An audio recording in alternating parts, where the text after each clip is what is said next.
let's go back to now. We're finishing the Mimor that we started last week.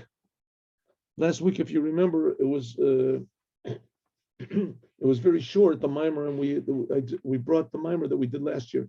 Also, anyway, we finished last week's Mimor early, so we began another Mimor of the Rebbe, and this Mimor is talking about Rosh Chodesh. Rosh Chodesh. What Rosh Chodesh is going to be this coming Shabbat, Rosh Chodesh. So it explains that Chodesh, Nisan, the month of Nisan, is the month when the Jewish people got out of Egypt. According to the opinion of Rebbe Yoshua, that's also going to be the month when the future redemption is going to happen. Future redemption says Nisan, V'Nisan Asidim Ligael. In Nisan, we are going to be redeemed. Says the Rebbe, this also has spiritual implications, namely that the month of Nisan is the month when God does everything. In other words, the future redemption is going to come totally from God. It's not going to depend on our work at all. Just like going out of Egypt didn't. It was just big miracles from God alone. That's the month of Nisan. So God's going to do the whole thing. We don't have to do anything. It's going to be amazing miracles are going to happen. Month of Nisan. The only problem with that is that it's not so. Everyone agrees that the future redemption is going to come because of our work. It says, "Im Yisrael chozrim b'tshuva," if the Jewish people, they return to their senses, they return to the Torah, they return to doing the commandments, then there will be the future redemption. If not, there won't be a future redemption. So it depends totally on us. That's the opinion of Rabbi Eliezer. Says the Rebbe, how can we fix this up? On one end, it says the future redemption is going to be in the month of Nisan, indicating that God is going to do everything. And that's the way it's decided. On the other hand, it says that the Jewish people, they have to do everything. And if they don't, they won't be redeemed. And everyone just agrees with that also. How can it possibly be?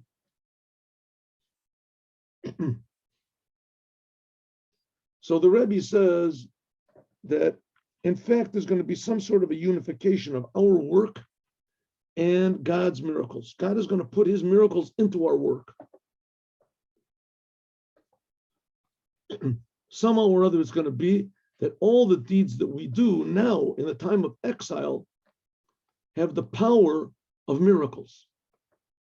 And the Rebbe explained here in this paragraph, and in fact, it's really quite miraculous. How do we have the ability to withstand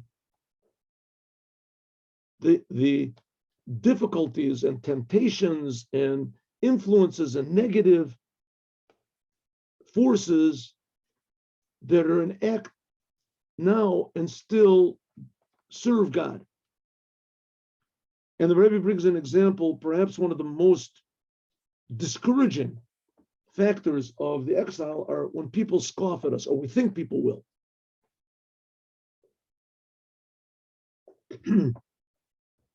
So there's different levels of it, but usually anytime a person wants to do Torah and commandments, as he has to sort of distance himself from any sort of criticism, negative criticism. Somebody says, even if the person that criticizes him has no idea what he's talking about, nevertheless, it feels bad. Right? You don't want to say, got a beer. What it says, what do you want to say? Right?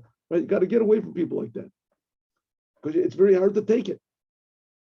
Nowadays is a big thing with Moshiach. The Lubavitcher Rebbe said, and the Rambam says, and everybody says, you have to think about Moshiach. Mashiach is the essence of Judaism. Mashiach is going to come save all the Jewish people, change all the world, take away war. You're supposed to think about Mashiach. But if you do, when you start to talk about Mashiach, then everybody laughs at you and scoffs at you and says all sorts of negative things. How do we have power to withhold this? A normal person wouldn't have, especially when godliness is not revealed. Most people don't even know what godliness is, right? And I myself wouldn't know. God keeps us alive. What do you mean? You keep alive like a protozoa. You're just alive. Nature, science, right? Makes you sort of feel ashamed a little bit. Takes away your happiness. How do we have the power to do it? It says this is a miraculous thing. a miraculous thing. So he says, therefore, God willing, we'll try to finish this tomorrow. Therefore, and maybe we can explain these two things. That what it says that the Jewish people are not redeemed unless they do tshuva. But on the other hand, Nisan, the month of Nisan, which is the month that God does everything, indicates God's doing everything. That's the month we're going to be redeemed. So does it depend on our work or not? Israel, the fact that the Jewish people, they do tshuva, the fact that the Jewish people all return to God and to His Torah at the end of their exile, and that in exile itself, the main concealment of exile is in the end. Now is the worst time. I mean, I don't know if you've ever had a chance to speak to people that like reform, even conservative, reconstructionists, whatever. They have like a million reasons why religious Judaism is foolish. You talk to these missionaries, the Christians, these people, why it is the rabbis were bad guys, or they're trying to hide the truth from us. Right? Millions of reasons. They got all sorts of reasons to scoff at you and to laugh at you and to this. Even in religious Judaism itself, it is just starting to change now. Maybe it's a sign the Moshiach is immediately going to be here. But there was whole big groups that they put it on their banner to laugh at Chabad, right? To laugh at scoff at the whole idea of Mashiach and say, it says now is the worst time. Now is the time of exile, and such a very difficult thing for a person to what do you say to be enthusiastic about Judaism in the face of such negativity. Says the Rebbe that's the whole idea. Who is bofen shenirgash b'hem? How is it? If so, how is it possible that Jews can come closer nowadays, genuinely closer to God? Not because they want to be part of a group or something. They generally just want to do what God says. How can this be? Because now it's a time when husha osa tshuva, that a person nowadays, a Jew, comes back to his Judaism, lo mitzad sira metziut. It's not because of any sort of personality or logic or anything to do with a person's personal life. Ha'osa tshuva, ela mipnei she'hivticha Torah. But because the Torah has put in everyone's mind, shebesofa galus, that in the end, yasa tshuva, everyone is going to do tshuva. In other words, the Torah has the power to reveal the truth. And here we're talking about the truth is revealed in our personality, in our power of free choice, in our, if you want to call it, our essence, backbone of who we are. Bechinas Nisan, that's the level of Nisan. That's the level of Bat. Remember we said before, the daughter, she hasn't got anything of her own. Nisan is the lowest level, if you want to call it, of the Jewish people. We're like nothing. We're like worms. God took us out of Egypt. We had no power whatsoever. We didn't know anything about God. We didn't know anything about Torah, nothing about commandments. We're totally dependent on God. We had no opinion of our own. So God took us out of Egypt. And says the Rebbe, that's really what's going on right now. That suddenly a Jew feels, She'en lo mishal atzmo klum. I have really nothing of my own. Who makabel u'mayla? He receives everything from above. Even though that the person himself, he decides, like the Rambam says, Shof Yisrael, la'asot tshuva. At the end of the exile, the Jews for sure are going to do tshuva. They'll do it.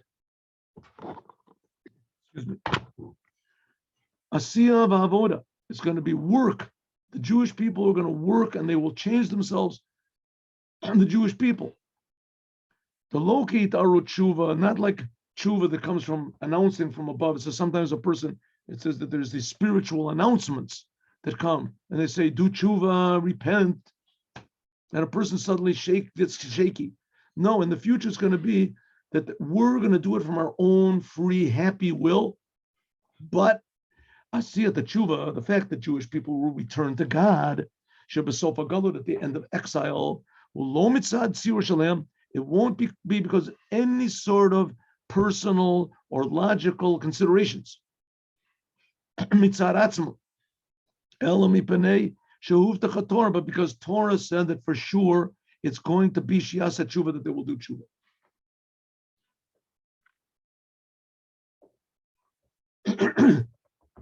Because the Torah said that that's what's going to be, so it's going to be a big miracle, and somehow or other these two things will be joined together. The Jewish people will not be forced to return to God in any way, not physically, not spiritually. All of them will come to the conclusion on their own that they want to be close to Hashem. They want to devote themselves totally to God. They want to give up all of their false ideas and fun and egotistical, groups that they're in and philosophies. And suddenly they'll all decide, we want to be part, we just want to serve God. How is that going to be? I mean, if you talk to people that are sure of themselves, right, reform, whatever they are nowadays, there's all these different political groups and everything, ladies of the Kotel, all these things, they're so sure of themselves, 100%. They're so positive that what the rabbis say is, I don't know if there's any more certainty in the world. And they're just so sure of it, and they scoff and they laugh and they right? How can these people are going to say, well, we want to do tshuva? And it won't be because they're going to say, oh, we made a mistake. We were so wrong. And they're going to cry. We don't want to burn in hell. We want to go. It's not going to be any of those considerations whatsoever. It'll just be pure wanting truth. How can this be? How do you know what truth is? Maybe what they're doing is truth. It says because the Torah promised. And the power of the Torah means that everyone is going to see personally on their own. They're going to see in a happy, positive way what the truth is. And they're just want to do the truth. They're going to change. This is an impossible thing. This makes no sense.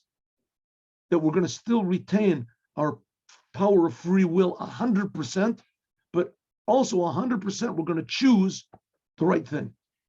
How is this going to be? We're going to talk about it, God willing, tomorrow. But let's just do one little more thing over here, because we started. Yeshlom, we can say that this is also what it says, that when the Jewish people do tshuva, says the Rambam. This is all the Rambam. Maimonides. When the Jewish people do tshuva, miyarim nigalim. Immediately there will be the redemption. How can it be immediately? It should take a little bit of time. How can it be? The kasher of tshuva, when a person returns to God, he mitzad adam atzmo, if it's on his own, namely what? That the person has to do it. He has to be. So it says, how can it be that it's going to be immediate?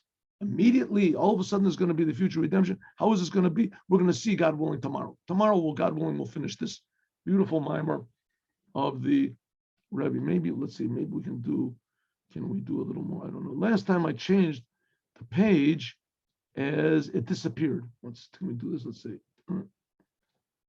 I changed the page, the whole thing disappeared. Where is this?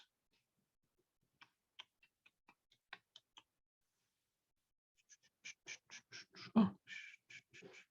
No. That's not what I want. I wanted something else. Oh, there it is. There it is. Here we go. One moment. Today will take a little more time, huh?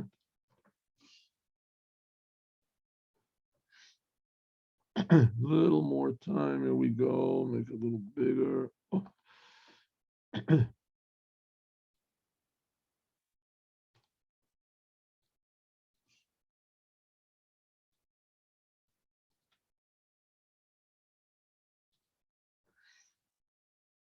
This works.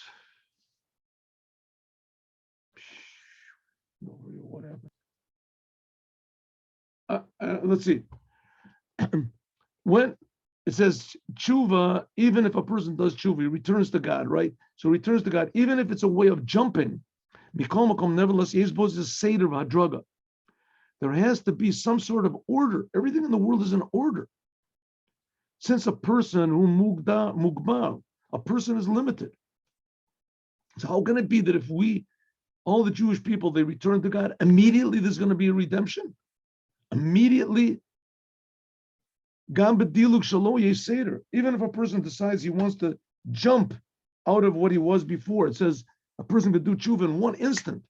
Nevertheless, first of all, he has to have a lower level of tshuva. He thinks about God, and then afterwards he comes to what's called an upper level of tshuva. These are all described in great length in Chassidut, until finally a person can really be redeemed or go completely out of his own self and be a different person than he was before he did this tshuva. Israel, but the fact that the Jewish people do tshuva at the end of their redemption, at the end of the exile, and immediately the whole world changes. Who is Shasiya tshuva? This type of tshuva is different than anything that's been before. This is in the level of bat, like we said, a daughter. Remember? God says by the Jewish people, sometimes they're called his daughter, sometimes they're called his sister, sometimes they're called his mother, right? When the Jewish people left Egypt, they were called his daughter. They were totally dependent on. Well, says the Rebbe that that's the month of Nisan. And the month of Nisan shows total surrender to God. What does it mean, total surrender to God? That will be led, how do you say, will be carried because of the promise of the Torah, that all the Jewish people will return to God, but they'll do it from their own free will and from total personality. Shabitl Dabat, that this sort of surrender, harmonious, if you want to call it, with God, that we're at the level of God's daughter, this reaches to the essence of God. Shalamayla Mishtal, that's totally above time, anything in the world. Therefore, this tshuva of Bat is above the whole order of any sort of level of creation, and it can be immediately we will be redeemed. Okay, now this is the language of the Rambam. Now the Rambam, Maimonides, he's like, in many ways, he's the last word. On Moshiach, for sure, he's the last word. Moshiach is the only word, the only one that decides laws about Moshiach is the Rambam, and everyone agrees with him. Everyone, all the opinions afterwards agree with him. Everyone. I mean, that are anywhere near his level. There's some people in the last couple of years that they on their own decided they don't like certain details. But the fact is that everybody agrees with the Rambam says. The Rambam says that all the Jewish people are going to return to God. The Torah promises it, and immediately there will be the future redemption. How, says the Rebbe? Because this whole entire process is a process that comes from the essence of God. And the essence of God, there's no describing, that's true reality. And we'll talk about this, God willing, tomorrow. Sorry, we went over a little bit. Let's just do the Yom Yom.